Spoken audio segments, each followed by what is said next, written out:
ನಮಸ್ಕಾರ ಸ್ನೇಹಿತರೆ, ನಾನು ನಿಮ್ಮ ದೀಪಕ್ ಕ್ಷತ್ರಿಯ. ಇವರದ ಇನ್ನೊಂದು ಹೊಸ ಸಂಚಿಕೆಯಲ್ಲಿ ನಿಮ್ಮೆಲ್ಲರಿಗೂ ಸ್ವಾಗತ ಸುಸ್ವಾಗತ. ಈ ದಿನ ಒಂದು ಅದ್ಭುತವಾದ ರೆಸಿಪಿ ಕಂಡು ತುಂಬ ಸಿಂಪಲ್ ಆಗಿರುತ್ತೆ, ತುಂಬ ಟೇಸ್ಟಿ ಆಗಿರುತ್ತೆ. ಅದು ಯಾವುದು ಅಂತ ಹೇಳಿದ್ರೆ, ಮದುವೆ ಮನೆಗಳಲ್ಲಿ ಅಥವಾ ಹೋಟೆಲ್ಗಳಲ್ಲಿ ರವೆ ಇಡ್ಲಿ ಪೂರಿ ಜೊತೆಗೆ ಒಂದು ತರಕಾರಿ ಸಾಗು ಕೊಡ್ತಾರೆ. ಆ ಸಾಗುನ ನಿಮ್ಮ ಮನೆಯಲ್ಲೇ ಎಷ್ಟು ಸುಲಭವಾಗಿ ಯಾವ ರೀತಿ ಮಾಡ್ಕೋಬೇಕನ್ನೋದನ್ನ ಇದು ಮಾತ್ರ ಪೂರಿ ದೋಸೆ ಜೊತೆಗಂತೂ ಅದ್ಭುತವಾದ ಕಾಂಬಿನೇಷನ್ ಆಗಿರುತ್ತೆ. ಪ್ರತಿಯೊಂದನ್ನು ಸ್ಟೆಪ್ ಬೈ ಸ್ಟೆಪ್ ಆಗಿ ನಾನೊಂದು ಈ ಒಂದು ರೆಸಿಪಿಯಲ್ಲಿ ಹೇಳ್ಕೊಡ್ತಾ ಇದ್ದೀನಿ. ಹಾಗಾದ್ರೆ ಮತ್ತಿನ್ ಯಾವುದೇ ತಡ ಮಾಡಿದ್ರೆ ನಡೀರಿ ಪಟ್ ಈ ಒಂದು ರೆಸಿಪಿನ ಮಾಡಿಬಿಡುವ.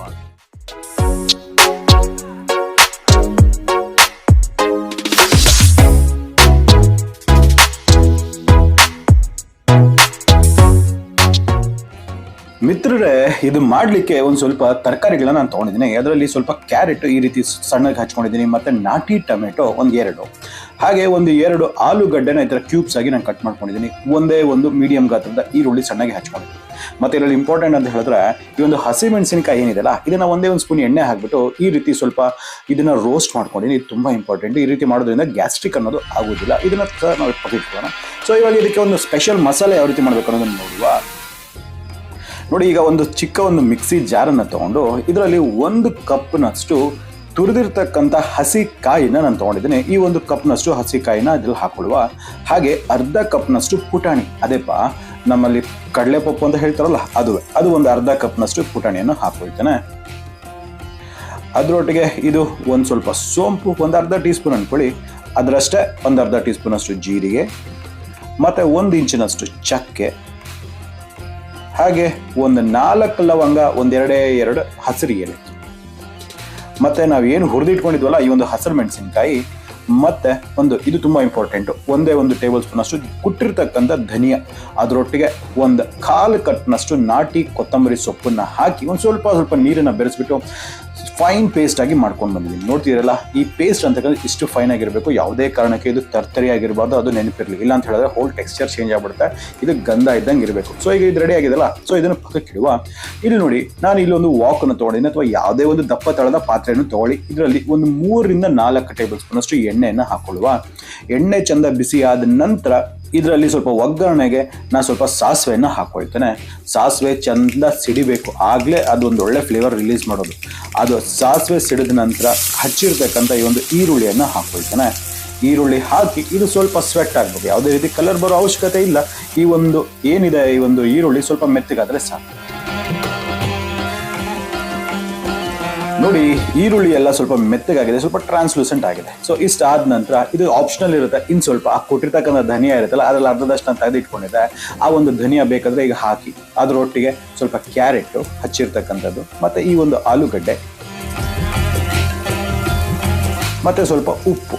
ಬರೀ ಇಷ್ಟೇ ತರಕಾರಿ ಅಲ್ಲ, ನೀವು ಯಾವುದೇ ತರಕಾರಿಗಳು ಬೇಕಾದರೂ ಹಾಕೋಬೋದು. ಇದರೊಟ್ಟಿಗೆ ಇನ್ನು ಸ್ವಲ್ಪ ಅರಿಶಿಣವನ್ನು ಸಹ ನಾನು ಹಾಕ್ಕೊಳ್ತೇನೆ. ಸ್ವಲ್ಪ ಜಿಂಜರ್ ಗಾರ್ಲಿಕ್ ಪೇಸ್ಟ್, ಹೆಚ್ಚು ಕಮ್ಮಿ 1 ಟೀ ಸ್ಪೂನ್ ಅಷ್ಟು ನಾನು ಜಿಂಜರ್ ಗಾರ್ಲಿಕ್ ಪೇಸ್ಟನ್ನು ಹಾಕಿದ್ದೀನಿ. ಸೊ ಈಗ ಇದನ್ನೆಲ್ಲನೂ ಹಾಕಿಬಿಟ್ಟು ಈ ಶುಂಠಿ ಬೆಳ್ಳುಳ್ಳಿ ಪೇಸ್ಟ್ನ ಹಸಿ ವಾಸನೆ ಹೋಗೋವರೆಗೂ ನಾವು ಇದನ್ನು ಹುರಿಬೇಕಾಗುತ್ತೆ. ಹೆಚ್ಚು ಕಮ್ಮಿ 2 ನಿಮಿಷ ಬೇಕಾಗುತ್ತೆ. ಅಂದರೆ ಮೀಡಿಯಮ್ ಟು ಹೈ ಫ್ಲೇಮ್ ಹಾಕಿ. ನೋಡ್ತಿದ್ರಲ್ಲ, ಸುಮಾರು 2 ನಿಮಿಷ ಆದ ನಂತರ ಇದರಲ್ಲಿ 1/2 ಕಪ್ನಷ್ಟು ನಾನು ನೀರನ್ನು ಹಾಕ್ಕೊಳ್ತೇನೆ. ನೀರನ್ನು ಹಾಕೋದು ಪ್ರಮೇಯ ಏನಂತ ಹೇಳಿದ್ರೆ, ಈ ಒಂದು ತರಕಾರಿ ಎಲ್ಲ ಸ್ವಲ್ಪ ಬೇಯಬೇಕಲ್ಲ, ಆ ಒಂದು ಕಾರಣಕ್ಕೆ. ಸೊ ಹಾಗಾಗಿ ಮುಚ್ಚಿಬಿಟ್ಟು 4 ನಿಮಿಷಗಳ ಕಾಲ ನಾನು ಕುಕ್ ಮಾಡಲಿಕ್ಕೆ ಬಿಡ್ತಾ ಇದ್ದೇನೆ. ಈಗ ನೋಡಿ, 4 ನಿಮಿಷಗಳ ಕಾಲ ಆಗಿದೆ. ಈಗ ಈ ತರಕಾರಿಗಳೆಲ್ಲ ಸರಿ ಸುಮಾರು 80 ರಿಂದ 85% ಇದು ಕುಕ್ ಆಗಿಬಿಡುತ್ತೆ. ಅಲ್ಲಿವರೆಗೂ ನಾವು ಕುಕ್ ಮಾಡಲೇಬೇಕು. ಸೊ ಯಾಕಂತ ಹೇಳಿದ್ರೆ ಮತ್ತೆ ನಾವು ಮಸಾಲೆ ಹಾಕಿದ ನಂತರ ಅದಷ್ಟು ಪರ್ಫೆಕ್ಟಾಗಿ ಕುಕ್ ಆಗಲಿಕ್ಕೆ ಆಗೋದಿಲ್ಲ. ಸೊ ಈಗ ಆದ ನಂತರ ನಾವು ಮಿಕ್ಸಿಲಿ ನಾವು ಅರೆದಿಟ್ಕೊಂಡಿದ್ವಲ್ಲ, ಈ ಒಂದು ಮಸಾಲೆಯನ್ನು ಹಾಕುವ. ಹಾಗೆ ಆ ಮಿಕ್ಸಿಲಿ ಇರ್ತಕ್ಕಂಥ ಎಕ್ಸೆಸ್ ವಾಟರ್ನ ಸಹ ನಾನು ಹಾಕ್ಕೊಳ್ತಾ ಇದ್ದೀನಿ. ಸೊ ಇನ್ನು ಸ್ವಲ್ಪ ಬಿಸಿ ನೀರು, ನಾವು ಕನ್ಸಿಸ್ಟೆನ್ಸಿ ಅಡ್ಜಸ್ಟ್ ಮಾಡ್ಕೊಳ್ಳಿಕ್ಕೆ ಎಷ್ಟು ಬೇಕೋ ಅಷ್ಟನ್ನು ನಾನು ಬಿಸಿ ನೀರನ್ನು ಉಪಯೋಗ ಮಾಡ್ತಾ ಇದ್ದೀನಿ. ಸೊ ಬಿಸಿ ನೀರನ್ನು ಹಾಕಿದ ನಂತರ ನೀವು ಕನ್ಸಿಸ್ಟೆನ್ಸಿನ ಅಡ್ಜಸ್ಟ್ ಮಾಡಿಕೊಂಡು ಇದನ್ನು ಕ್ಲೀನಾಗಿ ಒಂದಕ್ಕೊಂದು ಹೊಂದ್ಕೊಳ್ಳೋ ಹಾಗೆ ಮಿಕ್ಸ್ ಮಾಡುವ. ನೋಡ್ತಿದ್ರಲ್ಲ, ಎಲ್ಲ ಪರ್ಫೆಕ್ಟಾಗಿ ಆಗಿದೆ. ಇದು ಒಂದು ಬಾಯ್ಲ್ ಬರೋದಕ್ಕೆ ಬಿಡುವ. ನೋಡಿ, ಒಂದು ಕುದಿ ಬಂತಲ್ಲಪ್ಪ. ಸೊ ಈಗ ಏನು ಮಾಡಬೇಕಾಗುತ್ತೆ, ಇವಾಗ ನಾವು ರುಚಿನ ಅಡ್ಜಸ್ಟ್ ಮಾಡಬೇಕು. ಸೊ ಹಾಗಾಗಿ ನಾನು ಉಪ್ಪನ್ನ ಎಷ್ಟು ಬೇಕೋ ಅಷ್ಟನ್ನು ಹಾಕ್ಕೊಳ್ತೇನೆ. ಈಗ ಇನ್ನೊಮ್ಮೆ ಕ್ಲೀನಾಗಿ ಮಿಕ್ಸ್ ಮಾಡ್ತಾ ಇದ್ದೀನಿ. ಇನ್ನೊಮ್ಮೆ ಟೇಸ್ಟ್ ಮಾಡಿ ನೋಡಿ. ನಿಮ್ಗೇನಾದರೂ ಸೀಸನಿಂಗ್ ಬೇಕಂದ್ರೆ ಈ ಟೈಮಲ್ಲಿ ನೀವು ಅಡ್ಜಸ್ಟ್ ಮಾಡ್ಕೋಬೇಕಾಗುತ್ತೆ. ಈಗ ಮತ್ತೆ ಮುಚ್ಚಳನ ಮುಚ್ಚಿಬಿಟ್ಟು ಕೊನೆಯದಾಗಿ 3 ನಿಮಿಷಗಳ ಕಾಲ ಮೀಡಿಯಂ ಫ್ಲೇಮಲ್ಲಿ ಕುಕ್ ಮಾಡಿಬಿಡುವ. ಆ ಮಸಾಲೆ ಹಸಿ ವಾಸನೆನೂ ಹೋಗಿರುತ್ತೆ, ತರಕಾರಿಗಳು ಕಂಪ್ಲೀಟಾಗಿ ಬೆಂದಿರುತ್ತೆ. ಇಷ್ಟೇ, ಯಾವುದೇ ಎಕ್ಸೆಸ್ ಒಗ್ಗರಣೆ ಇಲ್ಲ, ಯಾವುದೇ ಎಕ್ಸೆಸ್ ಮಸಾಲೆಗಳಿಲ್ಲ. ಸಿಂಪಲ್ಲಾಗಿ ಈಸಿಯಾಗಿ ಮಾಡ್ತಕ್ಕಂಥ ಆ ಒಂದು ಮದುವೆ ಮನೆ ಶೈಲಿಯ ಅಥವಾ ಆ ಹೋಟೆಲ್ಗಳಲ್ಲಿ ರವೆ ಇಡ್ಲಿ, ದೋಸೆ, ಪೂರಿ ಜೊತೆ ಕೊಡ್ತಾರಲ್ಲ, ಆ ಒಂದು ತರಕಾರಿ ಸಾಗು ಮಾಡ್ತಕ್ಕಂಥದ್ದು ಇಷ್ಟು ಸುಲಭ. ನೋಡ್ತಿದ್ರಲ್ಲ ಎಷ್ಟು ಸಿಂಪಲ್ ಆಗಿ ಈ ಒಂದು ಸಾಗು ಅಂತಕ್ಕಂಥದ್ದು ರೆಡಿ ಆಗಿಬಿಡ್ತು. ಇದರಲ್ಲಿ ಬರೀ ನಾ ತೋರಿಸಿರ್ತಕ್ಕಂಥ ಒಂದು ವೆಜಿಟೇಬಲ್ಸ್ನೇ ಹಾಕೋದಲ್ಲ, ನಿಮ್ಗೆ ಯಾವುದೇ ವೆಜಿಟೇಬಲ್ಸ್ ಇಷ್ಟ ಇದ್ರೂ ಸಹ ಅದ್ರಲ್ಲಿ ಹಾಕೋಬೋದು. ಬಟ್ ಬೇಸ್ ಅನ್ನತಕ್ಕಂಥದ್ದು ಹೀಗಿರುತ್ತೆ. ಇದನ್ನು ನೀವು ಮಾಡಿ ನೋಡಿ. ಪೂರಿ, ಚಪಾತಿ, ದೋಸೆ ಹಾಗೆ ರವೆ ಇಡ್ಲಿ ಜೊತೆಗೂ ಸಹ ಇದು ಅದ್ಭುತವಾದ ಕಾಂಬಿನೇಷನ್. ವಾವ್ ವಾವ್ ವಾವ್, ನೋಡಿ ಎಷ್ಟು ಅದ್ಭುತವಾಗಿದೆ ಈ ರೆಸಿಪಿ. ಆಹಾ, ಟೇಸ್ಟ್ ಮಾತ್ರ ಸ್ವರ್ಗನೇ ಇದು. ಅಷ್ಟು ಅದ್ಭುತವಾಗಿ ಈ ಒಂದು ರೆಸಿಪಿ ಅಂತಕ್ಕಂಥದ್ದು ಬಂದಿದೆ. ನಾ ಹೇಳಿರ್ತಕ್ಕಂಥ ವಿಧಾನದಲ್ಲಿ ಟ್ರೈ ಮಾಡಿ ನೋಡಿ, ನಿಮಗೆ ಅರ್ಥ ಆಗುತ್ತೆ ಎಷ್ಟು ಸಖತ್ತಾಗಿ ಈ ಒಂದು ರೆಸಿಪಿ ಬಂದಿದೆ ಅಂದ್ಬಿಟ್ಟು.